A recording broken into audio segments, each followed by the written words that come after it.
Hi, everyone. I'm Winnie Lamb. Thank you so much for coming. It's my pleasure to welcome Dr. Iain Douglas-Hamilton to Google for a talk today. So Iain has started saving the elephants probably before most of us were born, looking at the room. Certainly before I was born and before my parents were married. He has been saving the elephants and working with local African people on conservation efforts. He got his PhD in zoology from the University of Oxford in England and has received many international awards recognizing him as a leading authority on African elephants. Now, let me tell you a couple of interesting things about Iain. So he's a pilot in addition to being a conservationist. He flies his plane around a lot to track elephants. In addition to flying his plane, he's also crashed his plane a number of times. And this is one of the times when he's crashed his plane.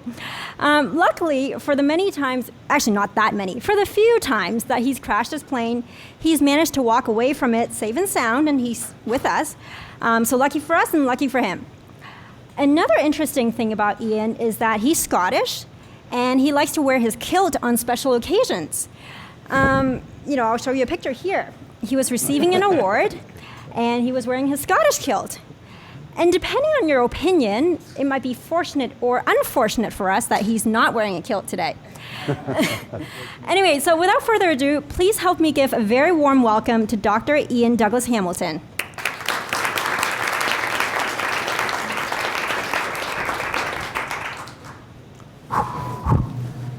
Okay. It's amazing to be here at Google. When I first came across Google Earth, it just captured my imagination in a way that I didn't believe such a thing that I might have dreamed about had actually been created. And since then, we've had a wonderful relationship with Google Earth Outreach. I want to thank very much Charlie Knowles, who is my host on many occasions at Wildlife Conservation Network, which is an amazing outfit that helps introduce conservation entrepreneurs to very large donors without taking anything on the way. They empower us to carry on our work in Africa. Also, I'd like to acknowledge George Widdermeyer. Where are you, George? Oh, there he is, George Widdermeyer, and Jake Wall.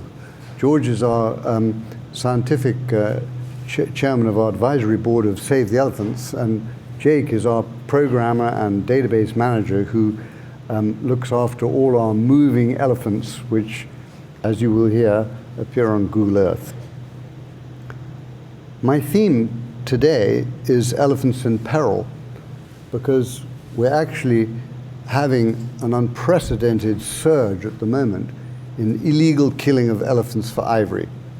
We've come out of a 20-year lull period where we had a total ivory trade ban, but now, once again, there's a rapidly increasing demand that is fueling illegal killing, and the seizures of illegal ivory reached an all-time high in 2011. So did another measure of illegal killing, which is part of the CITES Treaty, which in turn is part of UNEP, that looks after endangered species. In some ways, history is repeating itself. And I want to take a minute just to go back to how I got started, which was a long time ago. In 1965, I went to live in a small park in Tanzania called Lake Manyara. And I was very lucky to work up a relationship with about 500 relatively habituated elephants and to learn to know them as individuals. By the end of my time, I was working with 50 families. But it was at that time I really learned to respect elephants. And in fact, I don't think anyone knew before that elephants, truly speaking, are a matriarchy.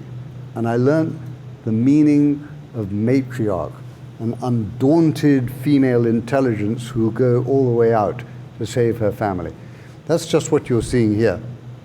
This elephant is actually charging out in front of her family while her family escapes, confronting the danger, which in this case was me. I wasn't much of a danger, but she didn't know that. And unfortunately, because of this behavior, when female elephants come out to defend their families, they're often the first victims.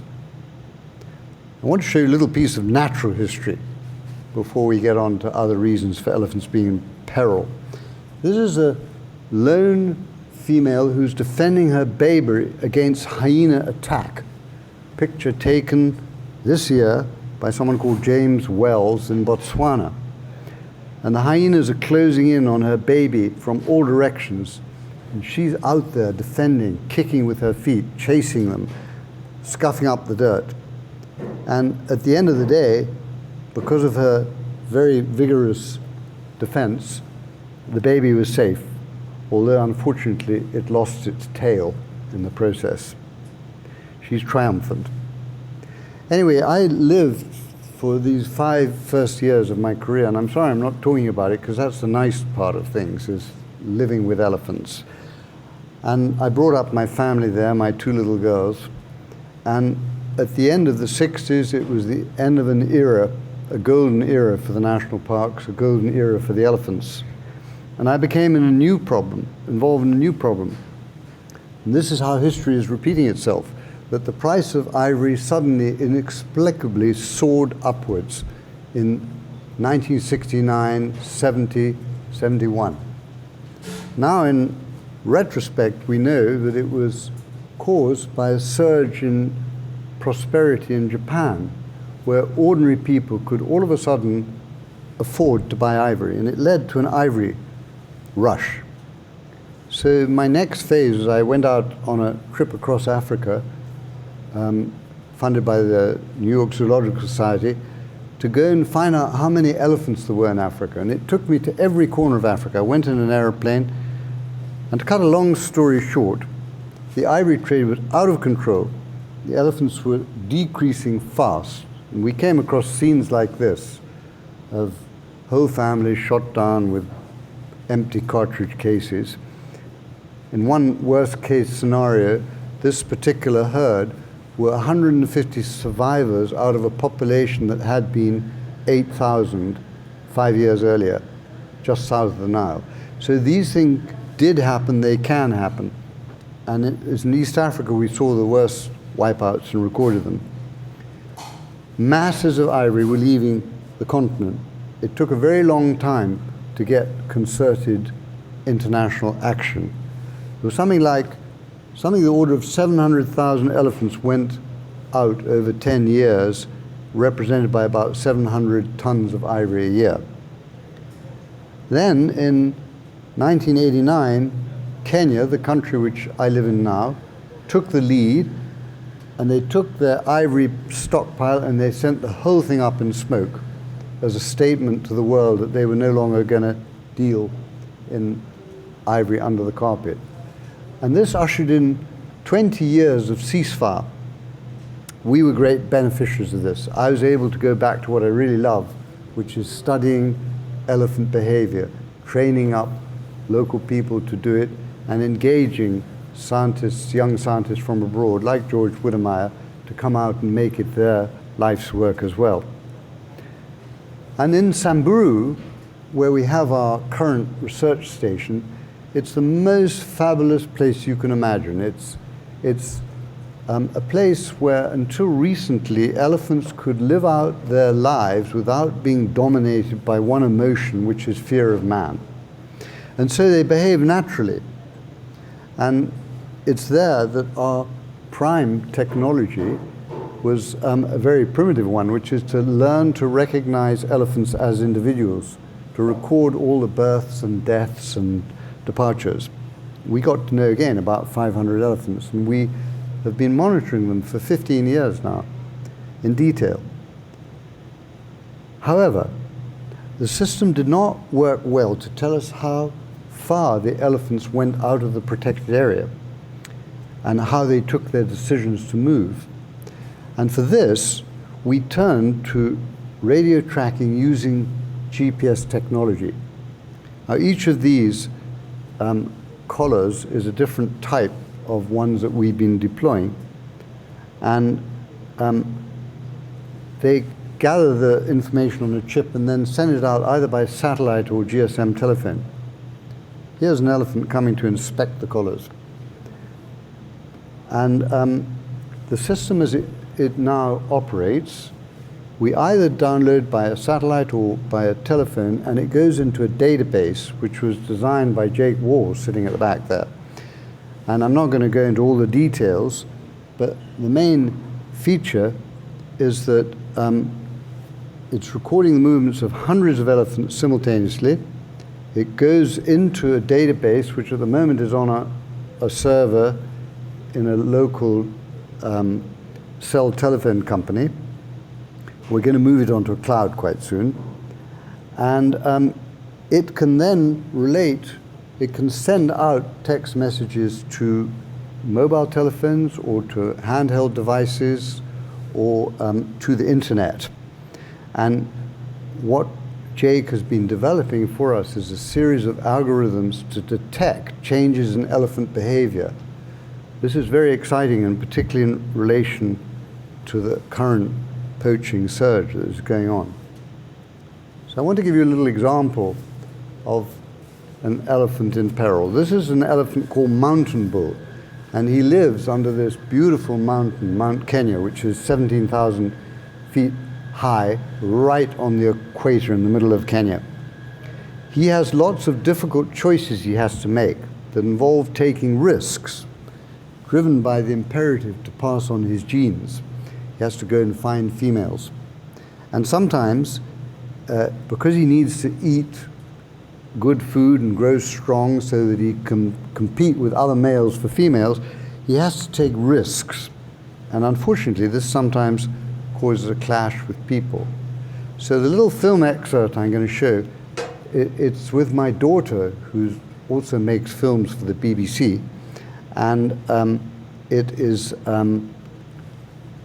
a story of following in the tracks of Mountain Bull, because he goes up this special corridor up onto the heights of Mount Kenya.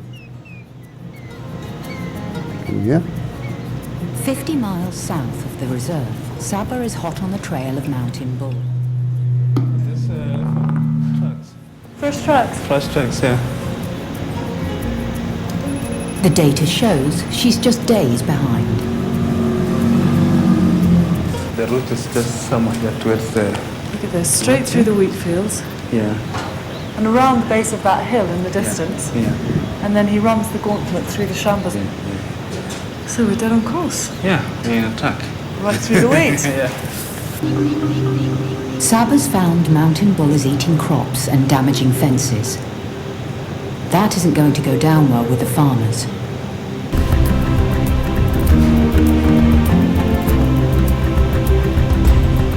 Back at camp, Saba's returned. She's telling Iain what she found out about Mountain Bull. It was just very interesting seeing where he went, straight through the wheat fields like we thought. Saba's seen firsthand what Mountain Bull is up against. The wheat farming is on a vast scale, so Saba thinks the farmers are prepared to put up with a few elephants. Where I started getting concerned from him is where he's coming to the village, because as the human population grows there and people encroach more and more into that area, they won't be quite so tolerant of Mountain Bull. So we've got to find a solution. There's a valley that runs into the forest, avoiding the villages. If Mountain Bull and the others could be diverted here using a fence, it could solve the problem. And then he'd be into the sanctuary of the Mental Forest. Without bothering the local community. Exactly. Seems like a very neat solution. Using the collar's data and with collaboration from local farmers, the conflict could be stopped. Mountain Bull has proved to be clever and adaptable, and the team will keep tracking him to check he's safe.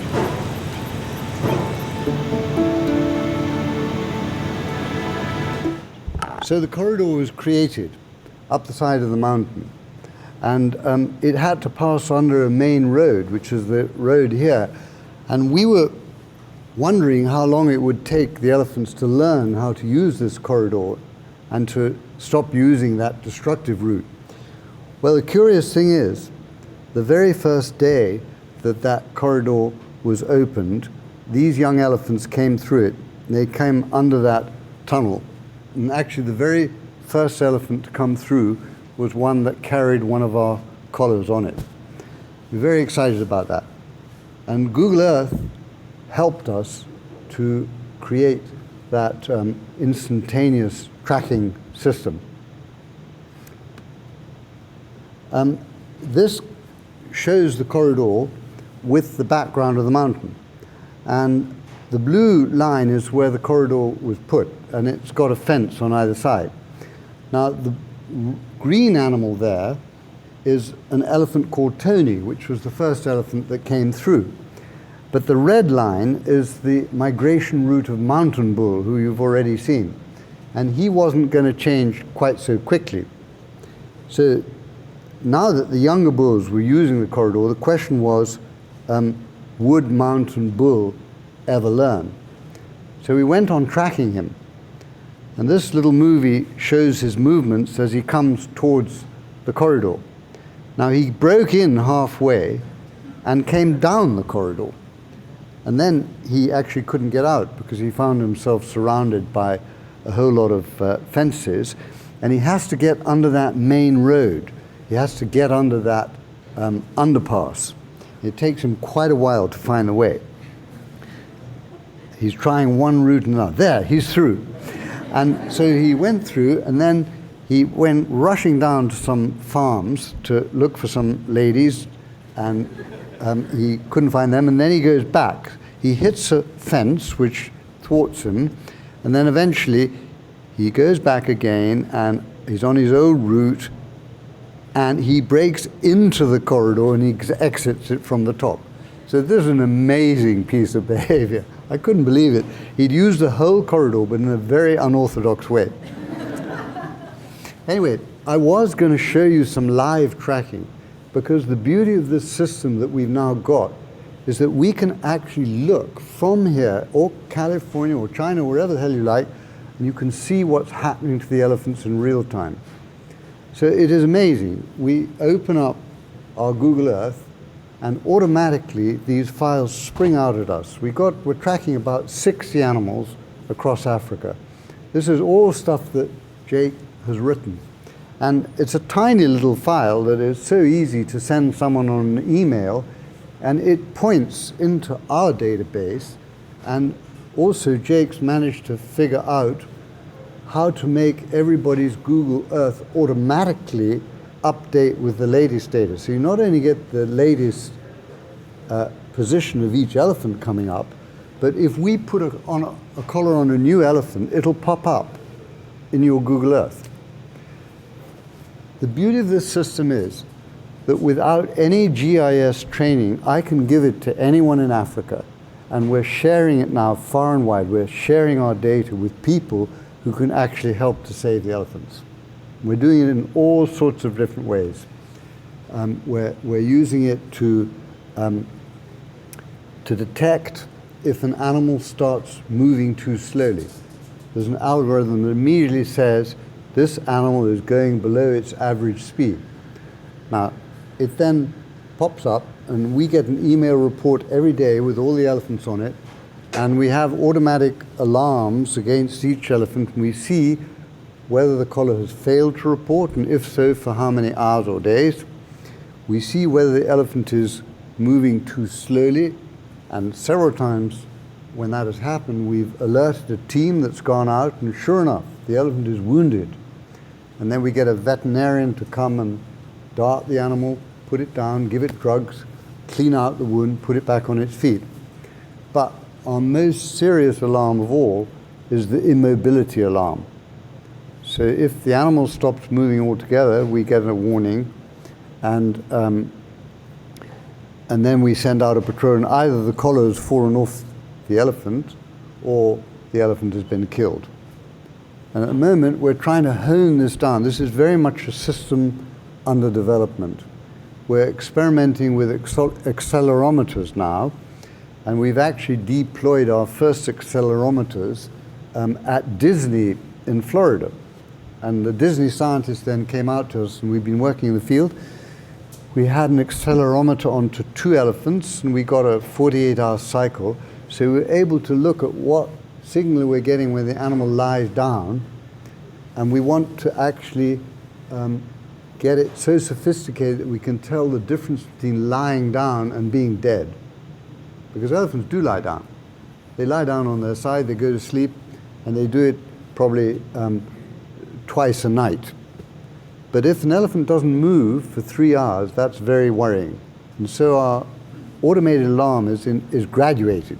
If you get to a grade 3, that means no movement in 3 hours, that's bad.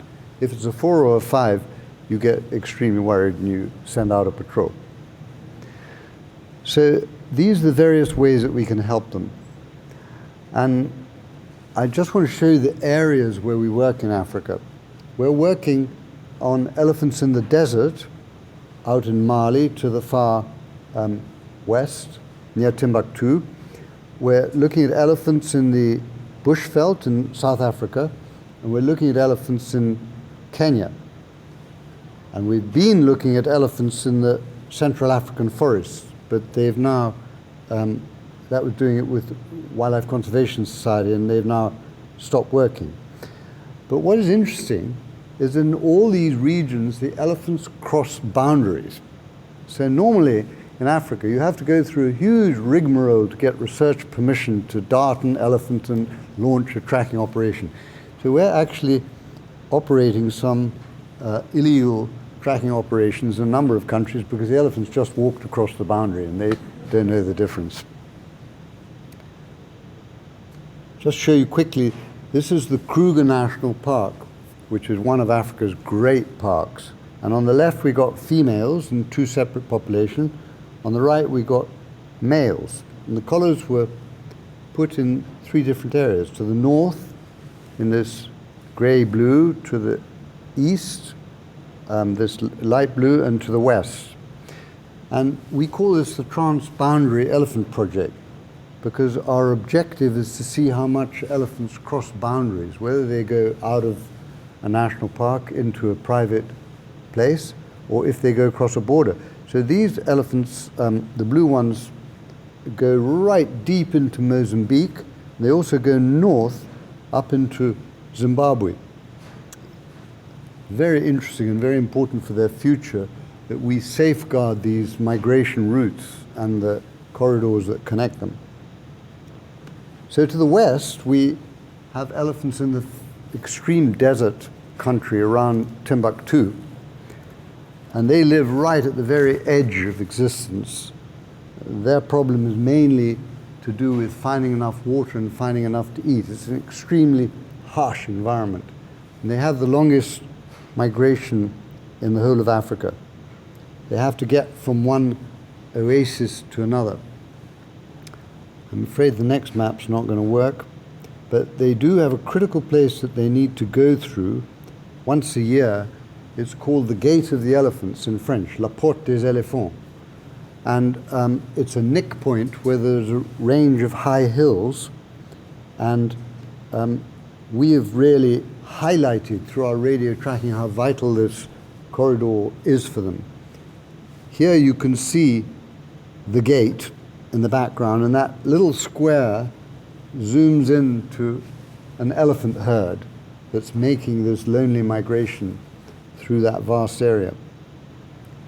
Jake is writing his thesis currently, and this is the map that he's made of the movements of the elephant. They happen to be the longest migrating elephants in the whole of Africa.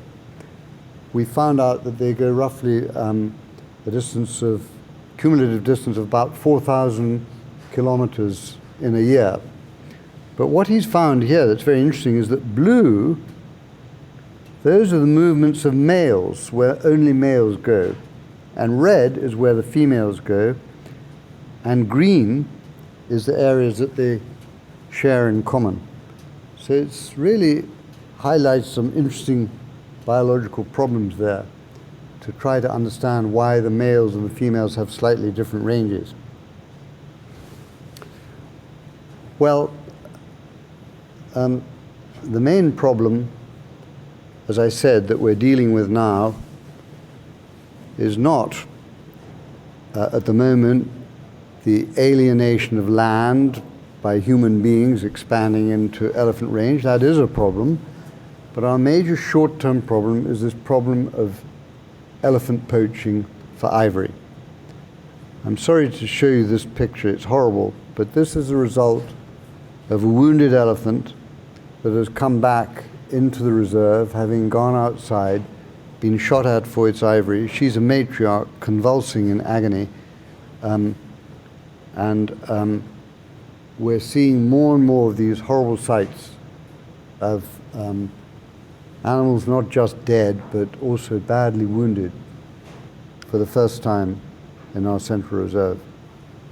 So I'm not going to show you the rest of it. They had to put it out of his misery. But I want to show you another example. Here is an elephant called Khadija, who is a matriarch. She's the only one left in her family. All the other matriarchs are dead. And we found her like this shortly after we had a visit, actually, from some Chinese guests that we've been showing around. And you can see in her shoulder there are 3 holes there, and she had more bullet holes elsewhere. So we decided that the only thing we could do for her, because she was so badly wounded, was to actually immobilize her and put her down with a drug and then to treat her wounds. And here you see her down, and she's been treated, but now the problem was to get her back on her feet. And our team struggled and struggled, and they could not get her up because she was lying on her bad leg. So eventually they had to pull her over using the car onto her other side, and then she was able to get back and struggle back onto her feet. And all through this operation, the little orphans who were the survivors of the other dead mothers were watching this process. Well, we tracked this all on our Google Earth because we put a collar on her just to see what was happening. This was at the height of the poaching last year. And for 18 days, we tracked her going down to the river and back from the 24th of June to the 13th of July. And then, sadly, our informers rang us up and told us they'd heard gunshots. Next day we went out and we found Khadija dead. Now, it's all very depressing, but I'm showing you this not because it's exceptional, but because it's become quite commonplace to our population that was formerly in a really safe haven. This is my team with some of the Kenya Wildlife Service rangers. They're looking at the collar that they recovered, and the poachers tried to put it out of action by shooting it with a bullet. So you can see it's all cracked. Actually, it didn't stop it from working. It was quite tough. But they buried it under sand, and still it went on working. Now, I was warned not to show you any graphs, but I'm going to show you a graph. This is a graph, again, it's rather depressing. What it's showing is the wounding rate in our population from 1998 up to 2011, with the first part of this year too. And the light colors there are wounds caused by traditional forms of human predation through spears and arrows. But the dark is gunshots. So you see there a whole trend of what's happening. And if you look at the population itself using this individual ID system, and this is George Widemeyer's work, you see here the line at the top, that's the total size of the population. So it went from 450 up to about 610, peaking in the year 2008 before coming down. And here underneath you've actually got the dark color is births and the light color is death. So for the first part of that, for the first decade, births exceeded deaths and the population went up. Then in 2008 we had a terrible drought accompanied by elevated levels of poaching, and the elevated levels of poaching continued. Now we think that what we're seeing there in our special study site, which is one of the best places for doing this, that it's a microcosm of what's happening in Africa. And if you look at the overall population, in 1970 in our area, numbers plummeted in that first round of elephant poaching. Then the elephants recovered. Now they're possibly beginning at another period of plummeting. So we think this is being replicated further around. And these are some other populations where the illegal level killing has gone up as well. To get back to the continental scale, this map of Africa is on a new website that we're putting together, actually funded by the Tides Foundation through Google Outreach. And those circles there represent the size of various elephant populations. So you can see the biggest by far are found in Botswana and Zimbabwe down here, and then again in Tanzania. And all the other populations are relatively small in Africa. If you look at this program called MIKE, Monitoring Illegal Killing of Elephants, so we have these 30-odd sites across Africa, and I think it's 40 sites actually, and here I've color-coded them according to the severity of the poaching. Red is really bad. Green is good. So green means that the illegally killed are a small proportion, and red means they're very high. So if 80% of the dead elephant you find illegally killed, you get a deep red, and yellow is in between. So that was a period which was 2002 to 2005. Now, if you look at the situation today, you've got far more reds. And the only places which are free are 3 populations in southern Africa, a couple in the center, and that one in the far west in Mali. That was last year. This year, there have been a series of massacres, of which one of the worst was this massacre that took place in Cameroon, where it's thought something like between 300 and 500 elephants were shot. And these are some pictures that came in from the bush. Sometimes, of course, we find that it's one of our collared elephants that gets killed. Well, I just want to end on the solutions for the future. One of the solutions is obviously to lower demand in the consuming countries, particularly in China. But another solution is to get local people on side in Africa.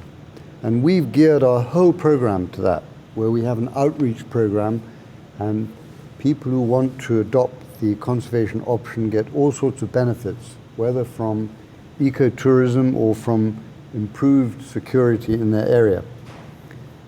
What you're looking at here are some volunteers who are the people who help us with our research program to gather information on poaching. And in Africa, a lot of this begins under a tree, where people get together and they talk. And actually it's a lengthy process to get everybody on side, but we've found that we've been encouraged by this one thing that is improving, which is an increased level of local support. And I think in our area, if we can combine that with increased anti-poaching measures, and that's why I'm here raising funds to try to get the wherewithal to combat the poachers, we can probably beat the poachers at their game. Symbols are also important, and recently Kenya burnt some ivory that was an illegal confiscation, and made a statement that they're not going to participate. So everybody now agrees that it's demand that is driving the trade. On the ecotourism side, we can give benefits to local people. This man is called Bernard. He's a chief guide at my wife's ecotourism camp, which is called Elephant Watch. And if you want some brochures on that, we've got them available here. But if livelihoods can be given from the elephant to people, that is going to be one of the keys to survival. Many of these local people now are getting a whole new livelihood, a whole expertise, and they're becoming the future guardians and elephant experts for the future. Finally, if we're going to beat this poaching, we need all individuals, concerned individuals, NGOs and governments to join together and to settle any differences, to tackle what is really a very urgent problem. If the logic is accepted that we should lower demand for ivory, then it follows that any proposals that come up from time to time under CITES to trade in ivory should be looked at in the light of whether or not they're going to encourage demand or decrease demand. I think technology can help save the elephants and other species, and that Google Earth is a fantastic tool that we're using and other people are using in the conservation field. I just want to now ask all conservation bodies, all concerned individuals, all NGOs and all governments to help with the elephant, to prohibit any more trade in ivory, and to try to get the means together to allow us to coexist with this magnificent creature. It's a race to get new Chinese thinking before it's too late. It's a race that's got to be won, and I want to leave you with that thought. My last slide is one that makes me feel happy. It's a huge bull elephant. He's called Marembo. He lived in Savo. He lived out his natural lifespan, and it's an incredible tribute to the protection that he received in a difficult time, and to his own wily ways of keeping out of the sight of poachers. So finally, I just welcome you, if you come to Kenya, come and visit us, come and see the elephants, and I can very much recommend my wife's camp, unashamedly.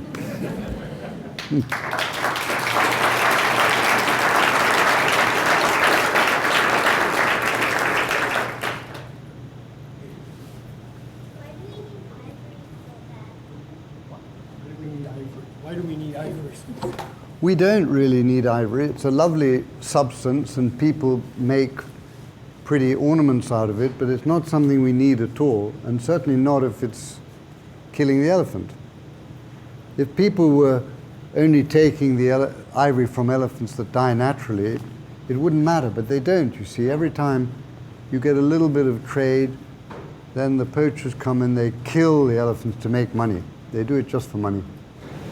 So you seem to have real-time tracking data for the elephants. How do you make sure this doesn't get into the wrong hands like the poachers? We don't share it with them. We hope we don't share it with them. We have a public website now which has got a, how long is the delay, Jake? Not telling. Okay, right. There you go, you see? Pretty secure. But we share the real-time data with people who can really make a difference. So our colleagues who are either involved in conservation right out there in the field, we now share that a lot. And we share it with people who can be trusted not to pass it on. But you're absolutely right. The poachers are now sophisticated enough to get a computer to log on and to find out where the elephants are. And it's been something we've been aware of right from the beginning. In Rwanda, there was the crisis with the mountain gorillas, and the way that they tackled that problem, same thing, poaching, they were dying almost to extinction, is that they took the poachers with political will and a lot of conservation energy. They made them the people who take tourists to see mountain gorillas. So you kind of turn the incentive, instead of to track the mountain gorillas to kill them, you track them to take people to them, and you make the money worthwhile, more worthwhile than if they poached. So is that something that's being explored, or? No, I think that you said one thing, you put the finger right on it. Well, The only way you're going to save the elephants is having the political will to do it. Yes. And that will has got to be everywhere from China to an elephant range state. But the interesting thing is, we went to China 2 years ago, and we were hosted by the China Wildlife Conservation Association. They took us to the wild Chinese elephants. I didn't know there were any wild elephants, but there are. And they really look after them so well as they look after their pandas. So that appreciation was there, and I just don't think that people in China are even dimly aware of what their buying does in Africa. And it's a matter of raising awareness. So we've got a campaign going on that too, where we're joining with other NGOs. But in Africa, some kind of benefit must come to people to enjoy elephants. And it can be much more than just purely financial gain.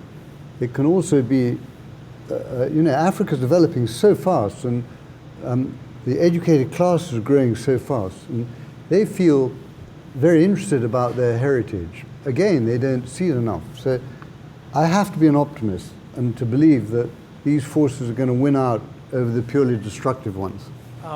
Have you, since you have these marvelous tracking collars that send out telemetry, and you were looking at adding the accelerometers, have you looked at any technology to add the ability to collect vital signs from the elephants and send that out as well? I wish, but we're working on it. I mean, really, it's cutting edge stuff. And the difficulty is that somehow you probably need to get a probe from the collar in subcutaneously into the elephant or somewhere. I did do some of that work years ago. We actually measured the temperature of the blood vessels, and this was back in 1969. We put a thermistor into a vein and a thermistor into an artery. We got a 10 degree centigrade drop between the blood coming into the ear and the blood going out when an elephant was walking uphill. But I would love to have heartbeat, respiration, all sorts of parameters. And other people do it with other animals, and it's probably just a matter of time before we can do it with elephants. We're working with Disney actually on this, and we started looking at elephants' reactions to bees, because I had a very bright member of our staff, Lucy King, who was working out that maybe you could protect crops by using bees to make a beehive barrier, because the elephants are afraid of the bees. So she tested what they're afraid of and played bee sounds to the elephants and videoed their reaction. And the amazing thing was that they pretty promptly ran away from the sounds of angry bees buzzing.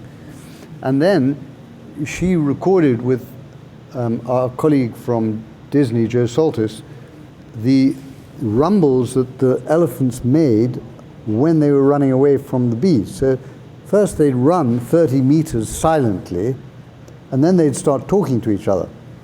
Now that rumble, when that was replayed to elephants against a normal rumble, the elephants ran away from that rumble.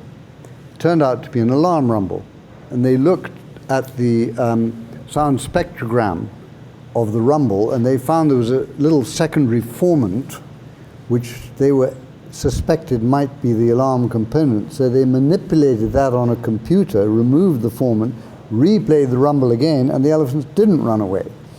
So they did some really nice work. And now this accelerometry stuff, I think, is going to be a new era, and we would love to actually look at other things to monitor at the same time. Is the production of artificial ivory an option for curtailing the demand for real ivory? Not so far, but I wouldn't rule it out. The thing about ivory, it's got an internal structure. There's a very interesting thing called Schlegel lines, which give it its quality and its beauty. And it polishes very beautiful, and however you carve it, you've got this internal structure. Nobody's been able to replicate that in a synthetic type of ivory. But if you could make good enough expensive synthetic ivory, why not? Be good.